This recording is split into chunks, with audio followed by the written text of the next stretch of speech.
जगदीश सोनपुर का बासी था, मगर वो शहर में काम करता था। उसके घर वालों में उसका एक बेटा राजू, बेटी काजल और उसकी पत्नी शोभा शामिल थी। वो शहर में एक बड़े सूप के होटल में मुलाजमत करता था। अचानक एक दिन बस एक्सीडेंट की दुर्घटना में जगदीश अपाहज हो गया, तो उसे होटल के मालिक कुमार ने अपाहज और बेकार कहकर काम से फारिग कर दिया। वो दुहाइयां देता रहा कि वो अपने बाल बच्चों का पेट कैसे पालेगा, मगर मालिक ने एक ना सुनी और उसे अपाहज होने के ताने देकर नौकरी से चलता कर दिया। जगदीश इस बड़ी समस्या और दुख को लिए गांव पहुंच गया और रोता रहा कि अब कैसे उसे काम मिलेगा, और अगर मिल भी गया तो वो अपाहज है, अब कैसे काम कर सकेगा।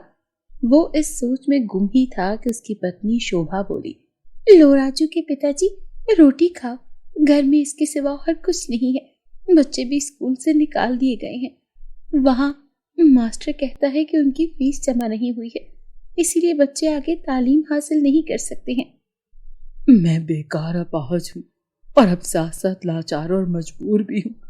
मैं किसी काम के लायक नहीं रहा, मैं अब क्या करूँगा। और ये कहकर वो फूट फूट कर बहुत रोया। उसकी पत्नी ने आइडिया दिया कि अगर मैं तुमको कुछ समझाऊं तो क्या तुम करोगे? हाँ हाँ बोलो, तुम मेरी पत्नी हो, यकीनन जो समझाओगी उसे मेरी ही भलाई होगी। तो आप जरा गौर से मेरी बात सुनो और समझो, तुम शहर में क्या काम करते थे? मैं वहाँ आने वाले सभी अफराद को चिकन कॉर्न सूप सर्व करता था।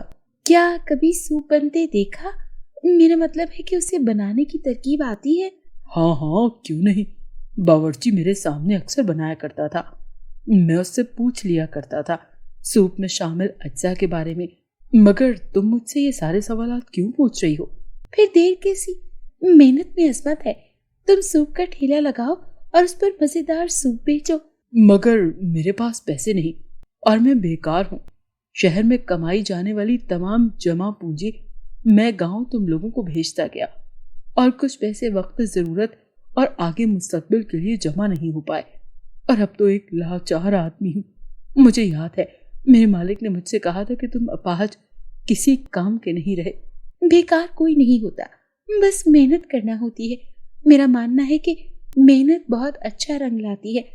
तुम हाथों से सूप बनाना, वो सलामत है, और कुर्सी पर बैठ जाना, सूप मैं सर्व करूंगी। और हाँ, इस चीज में सफाई का खास ध्यान रखना, क्योंकि सफाई वाली जगह ज्यादा लोग आना पसंद करते हैं। मगर शोभा, इतने पैसे आएंगे कहाँ से? मेरे तो हर एक दोस्त ने इस बुरे वक्त में मुझसे मुंह ही फेर लिया। नहीं, टेंशन ना लो, मैं तुम्हारे साथ हूँ और मैं ही पैसों का इंतजाम करूंगी। मेरे पास कुछ जेवर पड़ा है, वो भेजकर। नहीं नहीं, वो जेवर अपने पास रखो। मेरी गैरत ये गवारा नहीं करती कि मैं अपने लिए अपनी पत्नी का जेवर बेच डालूं। नहीं, ऐसा कुछ नहीं है। जरूरत के वक्त पत्नी ही तो काम आती है। तो मुझे दोबारा जेवर बनवा देना। शोभा के शदीद इसरार पर जगदीश राजी हुआ और उन्होंने ठेला लगाया, जिस पर चिकन कॉर्न सूप परोसा जाता था। आवाज जगदीश लगाता था और ग्राहकों को सूप परोसना शोभा का काम था। जगदीश मुनफरिद अंदाज में आवाज लगाता था, सूप सूप, मजेदार chicken soup, chicken soup, chicken soup, मजेदार चिकन सूप। देखते ही देखते ग्राहकों की लाइन लग गई और उसके बेचे जाने वाले सूप की तारीफों के पुल बनने लगे और दिन दुगनी और रात चुगनी तरक्की होने लगी। फिर जगदीश ने एक बड़ी दुकान खोल ली। इसके बाद उसको संभालने के लिए पढ़े लिखे लोग रखे और यूं जगदीश पैसा छापता चला गया। इस तरह उसके घर वालों और उसकी हालत बदलती गई और एक के बाद एक चिकन कॉर्न सूप के नाम से शहर में उसकी ब्रांचेस खुल गई और तो और ऑनलाइन ऑर्डर्स भी पकड़े जाने लगे। जगदीश ने अपना बेहतरीन सा बंगला बनवाया, बच्चों को बड़े स्कूल में दाखिल करवाया, पत्नी को नए खूबसूरत डिजाइन के जेवरात बनवा कर दिए। इसके अलावा जगदीश ने एक बड़ा होटल उस होटल के सामने खोला जहां से उसे बेकार कहकर निकाल दिया गया था। वहां के तमाम ग्राहक मजेदार सूप पीने आने लगे।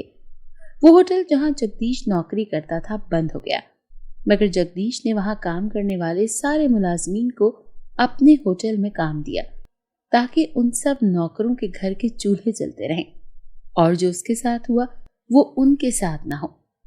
तो दोस्तों, हमेशा दूसरों का ख्याल रखना चाहिए और मेहनत करने में शर्माना नहीं चाहिए, क्योंकि मेहनत में अजमत है।